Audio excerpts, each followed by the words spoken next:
Үтө көнөн күндө көрөчүлөр жоғыз барыстаа жонтуһунан барыс берибитин сагалыыбыт. Бүгүн биһиги маннык олус көрө фотостудияга көнөн турабыт. Бу Покровскайга Елена Серебренникова студията болар. Бүгүн биһиги киниха ылжыттыбыт. Елена, үтө көнө. Үтө көнөнөн, здравствуйте.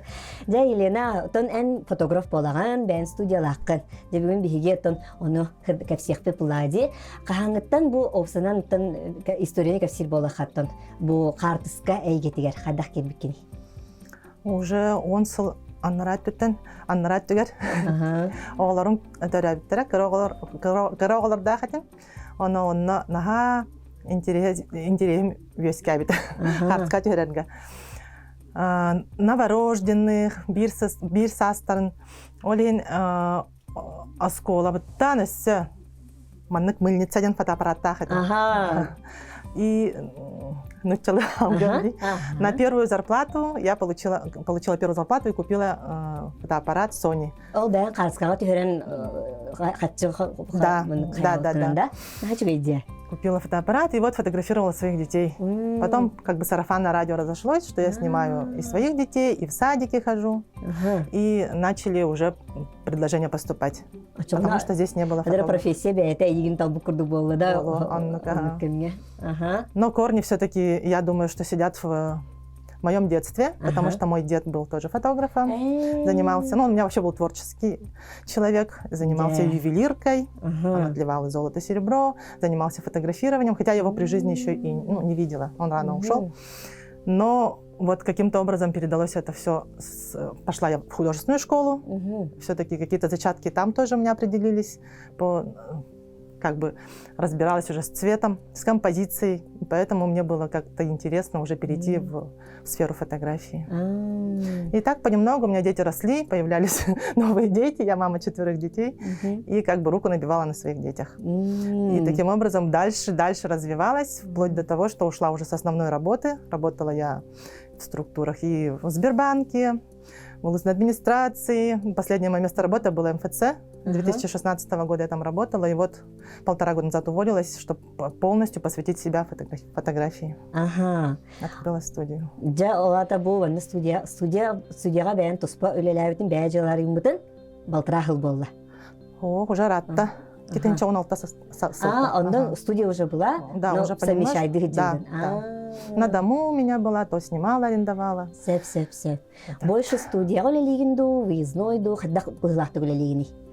Пополам, 50 на 50, потому что я снимаю также выпускные альбомы. Это уже выездная работа получается по школам, по садам. Ну, а когда... То есть неопределенная вот одна сфера какая-то, вот Нет, ньюборн. Я многогранно, да. Многогранно. Я снимаю ньюборн новорожденных, снимаю детей от года, дни рождения, мероприятия, даже юбилей, свадьбы тоже приглашают. Вот эту роспись в ЗАГСе. И вот заканчивая, самая глобальная большая работа, это у меня выпускные альбомы. Так, пожалуйста. Это личный там альбом. Семейные тоже делаю, да. Да, все, верстка, обработка, все в одном лице. Это у нас у дома. Идеи тоже все свои. Я даже костюмы сама шью, все сама готовлю. Фон тоже делаю сама. Там у меня вот веночки. Это с утятами была фотосессия. Такие фотопроекты провожу детские. То есть творчество варовите, вот, да? Да, в основном, конечно, все на творчестве, да, потому что без творчества такая работа не... А когда с клиентами работаешь, хаддах болари, больше творчества, да, ветеркинилер тухтараду? Ну, тоже, конечно, прислушиваюсь к их мнению. Как бы они как видят свою фотографию, что хотят видеть, какую историю хотят запечатлеть. Большая работа сначала идет перед самим фотографированием. Это, да, беседа обязательно с потенциальным клиентом. Что он хочет, как он хочет видеть. Это вот у нас долина Аркяне наша. Там вот сопки стоят, Мараннар. Красивые, рисовое поле. Это тоже супер. Больше природа, природа и студия. Да, да. И такие тоже. А вот выпускные. Это вот мы первоклашкам я делала книгу нынче. Выпускной да. Выпускные вот такие. Тоже арас бән дизайны Да, это все. Все печатаю в лаборатории в Москве. Потому что качество, он на качество тогда 0,5, к сожалению. Хотелось бы, конечно, здесь печататься. И дороже выходит. Дороже. Ага. Он в Москве, получается, большими партиями будет выгоднее. Клиенттер катары тоқтурга хаддайра эн тоғын кудук болады. Портфолион кудук болады. Портфолион кудук, да. Ага, поэтому на качество надо работать. Да? Еще тоқ себе беренде хуба хагалатчы. Именно хагалырга.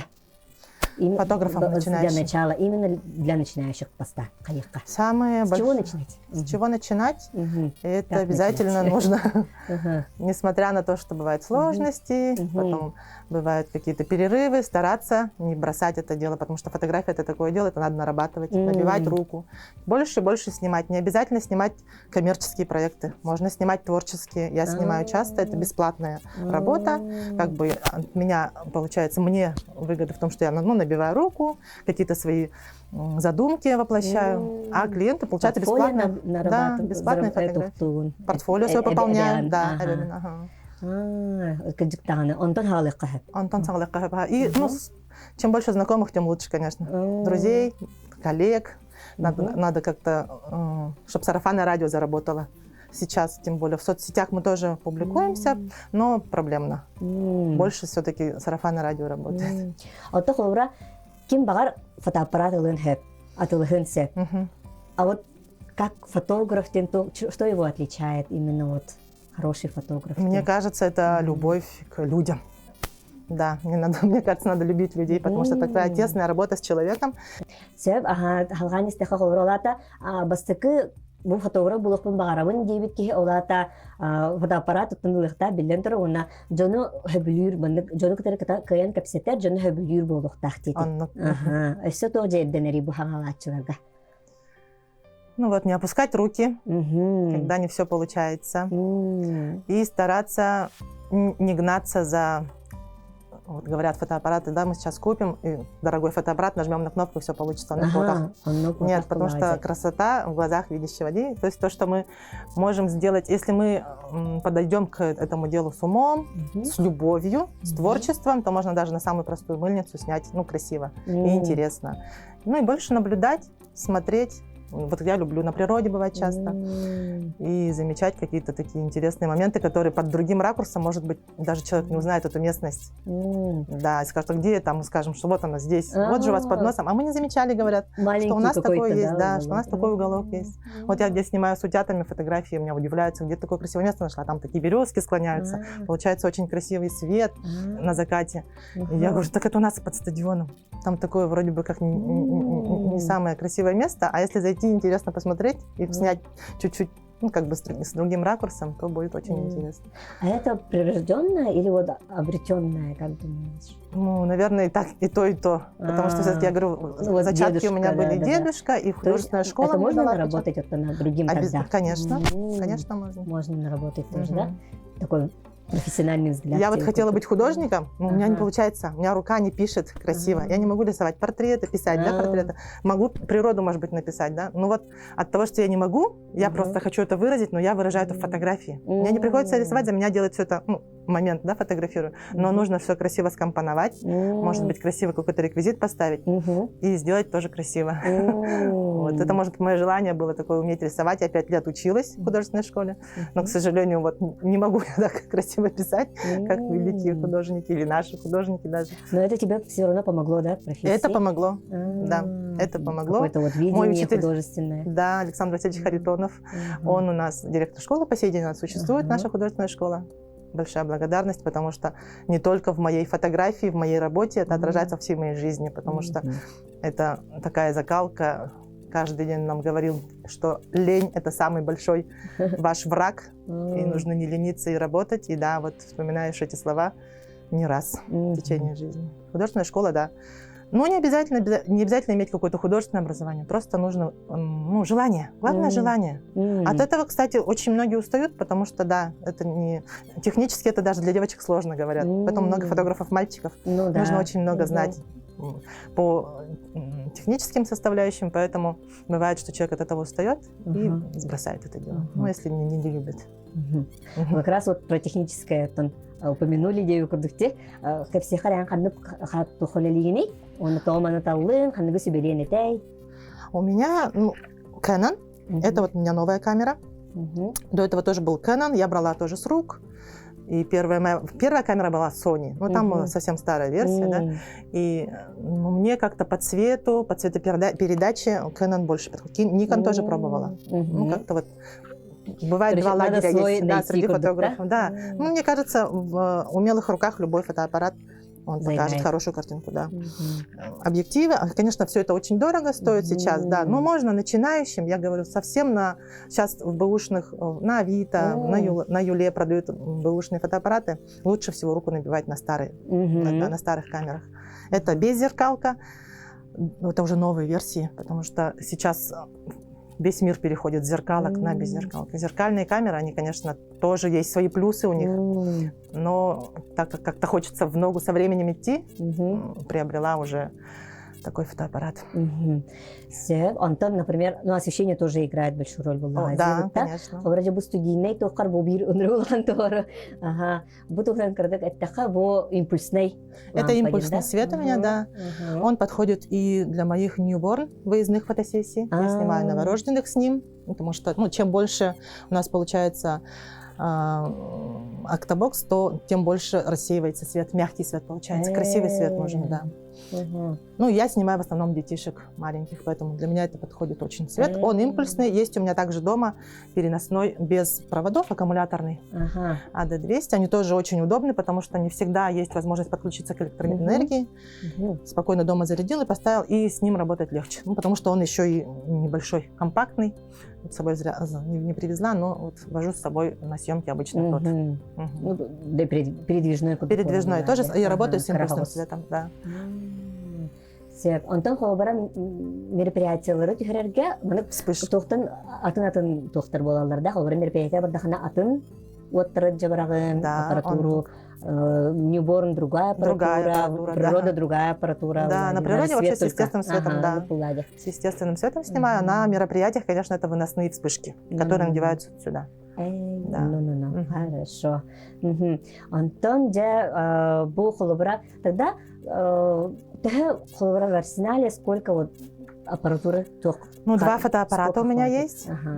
Запасной всегда я при себе держу. Мало ли, что техника все-таки, она может когда-то сбой дать в любой момент, да. Поэтому всегда, чтобы не прервалась у нас съемка, два фотоаппарата, это тушка называется, да. Ну и к нему объективы. Сам универсальный у меня вот это 24/70 считается универсальный объектив. Также есть 35-й, есть полтинник.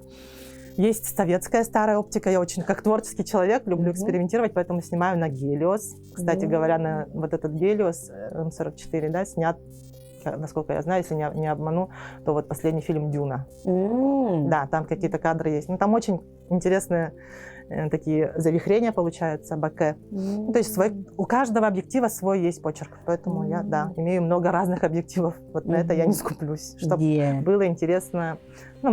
Картинка была интересная. Да. Это вот замечают, люди тоже замечают, да? Люди замечают. Замечают в основном, конечно, такие прям яркие, когда, да. Но в основном сейчас уже люди понимать стали. У всех айфоны, да. Все-таки понимают и видят, где картинка у нас снята на какой-то хороший светосильный объектив, где снято, репортажный. Вот это самый ходовый 24/70. Он у меня, конечно, это дорогой объектив. Есть простые китовые объективы, на них тоже можно снять. Надо уметь в настройках. Все, сначала прочитать руководство, инструкцию, немножко какую-то базу выучить, и тогда, да, будет уже легче. Онтон хаятакка вот эти клиенты худан капсятинде, клиенты сейчас уже очень замечают детин. Что еще вот сейчас более поменялось? Вот они более насмотренные стали детин, да, что вот требовательнее стали. Как вот изменилось Ну, стараются следовать уже каким-то мировым тенденциям. Да, ведь у нас у всех есть соцсети, доступ в интернет, и все видят, какие сейчас модные бывают съемки, и поэтому стараешься соответствовать. Как бы ты не хотела делать по-своему, то есть, да, ты не можешь, потому что ты снимаешь не просто творчество, снимаешь все-таки и коммерцию, поэтому нужно подстраиваться под запросы клиента. И они сейчас, да, насмотренные, ну, и это тоже радует, потому что, конечно. да, потому интереснее что работать. Да, интереснее работать. Хорошо. Теперь аны билген турамут студия бутын хаяққа дибытта, когда манна тохтабыккын. Ну, манна улари хаджар зона болу, да? Это да, у меня сейчас новогоднее оформление стоит, пока еще должна снять, поэтому пока не убираю.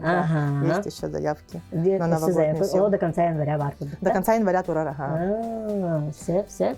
Да, онтон. Ну, вот реквизит, я все. Потом будет у меня, ко дню влюбленных. Ну, что-то такое и весеннее ближе. Бартын Беймаурован. Покупаю реквизит, часть руками, костюмы шью тоже сама. Да, муж мой помогает, делает вот скамеечки. Нет, да, ну там у меня детская скамейка есть. Также снимаю я, ну, детей снимаю, часто выезжаю еще в садики. А там вот хочется реквизит такой, чтобы был именно для детей и такой вот, ну, что-то рукотворное для деток. Поэтому мне муж очень помогает с этим. Немножко хочу рассказать про реквизит, потому что все-таки это неотъемлемая часть любой фотосессии, тем более тематической. Вот у меня сейчас висит на вешалке цирк, и парик имеется, и колпачок. Что-то я шью сама, вот в частности тот же самый колпачок.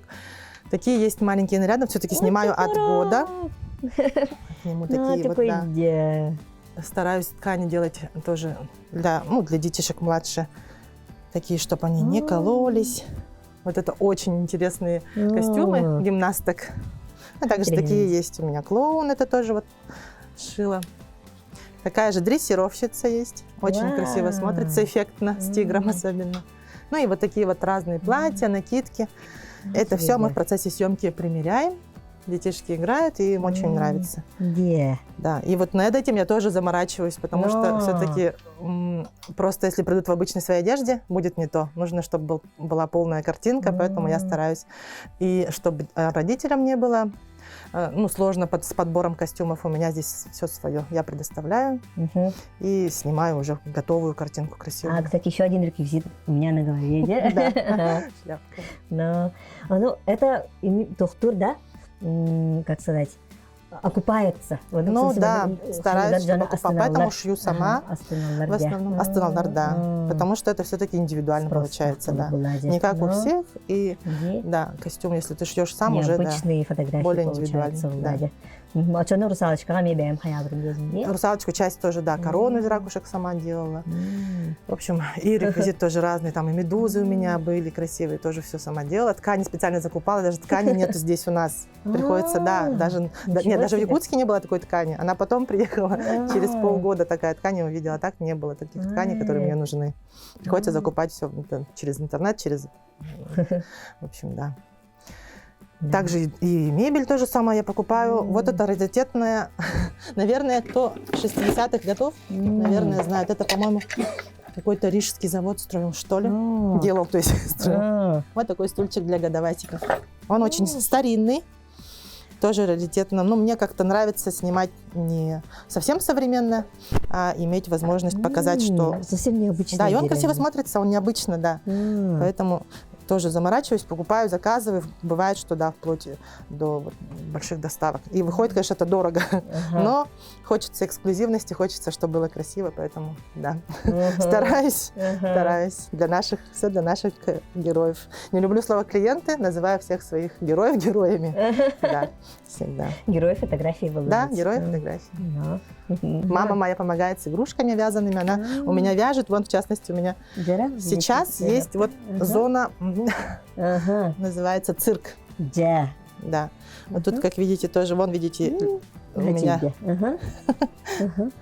вот этот вот клоун вязаный тоже. Мама моя, да? Это мама моя вязала, да.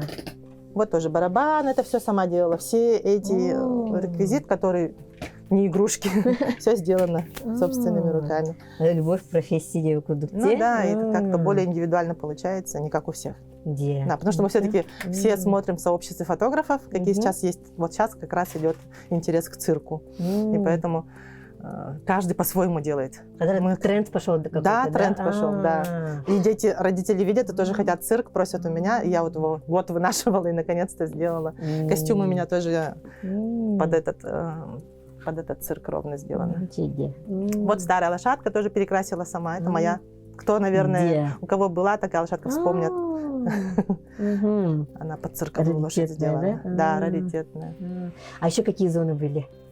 Русалочку делала, очень популярна была русалочка, потому что я вот не сейчас вот с новой, как называется, новое веяние, такой искусственный интеллект, да? Он вроде бы как помогает, наверное, где-то, но как-то у меня уже так вот замылился глаз, мне это совсем не нравится. И наши, из Якутска приезжают фотографы в садике, снимают ребенка просто на хромакей, на зеленом фоне, да? И вставляют. Да, и потом вставляют фон, и даже то, что они в руках не держали, они тут пририсовывают.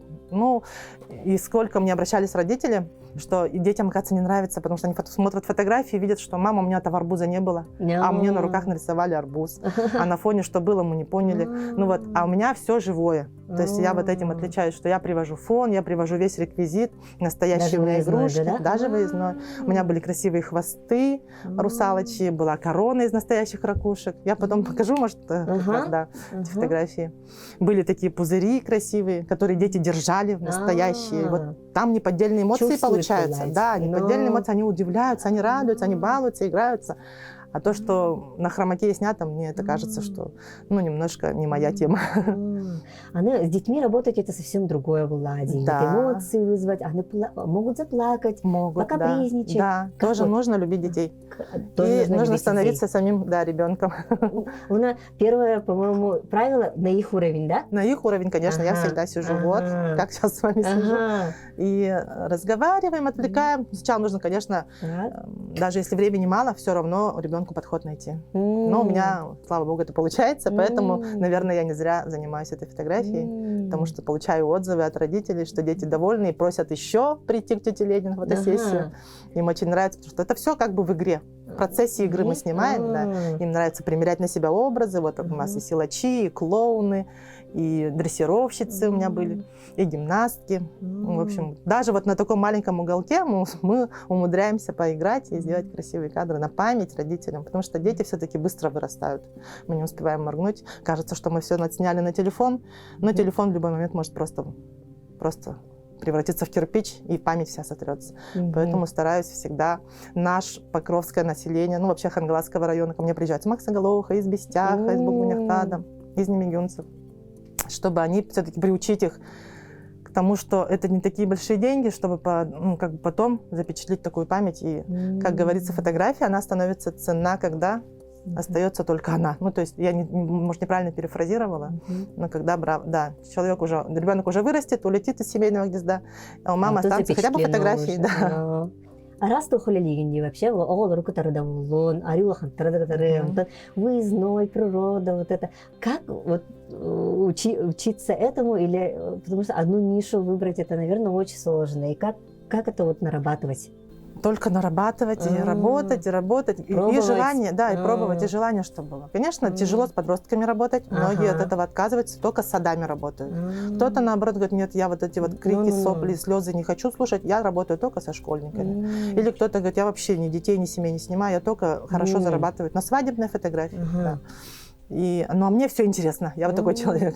Все мне интересно, и ко всему я отношусь так с интересом, поэтому...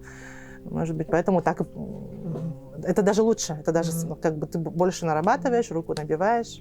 Клиентура больше, соответственно, чем ждать только вот от новорожденных. Да. У нас в Покровске все-таки люди еще не привыкшие. И либо от того, что мы близко к Якутску, ездят в Якутск. Такое тоже есть. Печально немножко, конечно, потому что я здесь есть. Некоторые, оказывается, и не знают, не все даже узнают. Вот недавно пришли, и мне говорят, я даже не знала, что это... Моя знакомая говорит, я даже не знала, что я здесь студия есть. Я говорю, студия у меня уже, вообще уже 5-й год точно. Вот прямо студия, только я меняла просто площадки. Здесь я уже сижу, вот 3-й год уже пошел. Хорошо. Хлобра, студию иметь сейчас... Выгодно, спрос есть, да, вот именно студийная, или на выезды больше вот спрос есть? Как? Тоже как-то одинаково. Но это да? временами. Вот Новый год — это студия, конечно. У нас зима, кстати, соответственно, холодная, никто на выездные съемки Дома на природу. тоже не могут как-то, Дома не тоже все не приглашают. привыкшие, да, потому что все-таки, интерьер у кого-то, кто-то любит чужих людей в доме, да. И поэтому тогда становится очень для них спрос, да, большой в студию снимать. Как только лето наступает, или весна у нас, мы все-таки, да, люди деревенские, мы все, у нас начинается посев, посевные, картошка и прочее, и поэтому не до фотосессий. Ну а летом у нас прямо здесь красота, в июне особенно, все зацветает, и тогда начинаются спрос большой на выездные, и вот СЭХ. К сожалению, студия да, проседает в это время, да. И поэтому баланс надо держать. Но и все там, равно и ты там держишь. Я все равно держу, все равно оплачиваю аренду. И, как бы, чтобы люди знали, что я здесь есть всегда. Да. Понятно. А как еще, что помогает еще клиентуру вот нарабатывать? Больше вот клиентуры. Я знаю, что блог, да, очень хорошо помогает есть, да. в В социальных сетях я есть, там распространяю. Ну и в основном это сарафанное радио. Для нашего маленького городка только так. Да. Хорошо. А еще какие советы вот именно для того, чтобы стать, именно стабильным, вот, хорошим фотографом? Вот уже подходит к концу передача, скорее, и как бы тюмиккедею курдук. Главное не бояться, не опускать руки, потому что это вот, как мы сказали, сезонное, да, когда-то густо, когда-то пусто. И когда пусто, человек просто может руки опустить, сказать, это не мое. А на самом деле надо всегда бить в одну точку и все-таки стараться держаться на этой волне, не сдаваться. Все-таки все равно своего клиента человек найдет. И не гнаться за дорогущей техникой. Вот что я хочу посоветовать фотографам, потому что бывает такое, что даже берут кредит, берут такую дорогую технику, а потом получается, что это не их. То есть выясняется, что, оказывается, они не хотят этим заниматься, и начать обидно. с маленького, потом уже, если ты постепенно. действительно себя чувствуешь, действительно у тебя получается, уже можно и пробовать на этих других подорожья. Вот. Жалко, у нас нет в Якутске аренды техники. В больших городах есть такое. То есть ты берешь, попробовал, тебе понравился объектив, ты можешь уже купить тогда. А тут нет, только купить придется или одалживать у кого-то, может быть. Но это тоже такое дорогое. Бизнес-идея. Да. Хорошо. И какие вот планы у тебя, еще какие пожелания, может быть? Планы, я хочу расширяться, конечно, чтобы у меня была площадь побольше, чтобы я могла уже не только деток маленьких снимать, но и больших детей. Вот выпускные, в частности, иногда хотят, из-за чего выбирают Якутск, потому что там полно больших студий, просторных. Да. Я сюда, конечно, не могу в класс вместить. Поэтому приходится по 5 человек, группами приходят, тоже как-то выкручиваемся, но хочется площадь побольше иметь. Соответственно, для этого надо много работать, потому что аренду никто не отменял, арендный платеж. Хорошо. Спасибо тебе, Елена, очень Вам много спасибо. Рассказала. Хочу пожелать тебе дальнейших успехов, чтобы много клиентов благодарных было. Спасибо. И всего очень хорошего. На этом передача тümükке онуччалык хаятымдей күндү көрөчүлөр манан беребит тümүктенне барыгытыгар ситихини барыс бериниктери болаңыт барыс ырыстах болун кырсык хадер.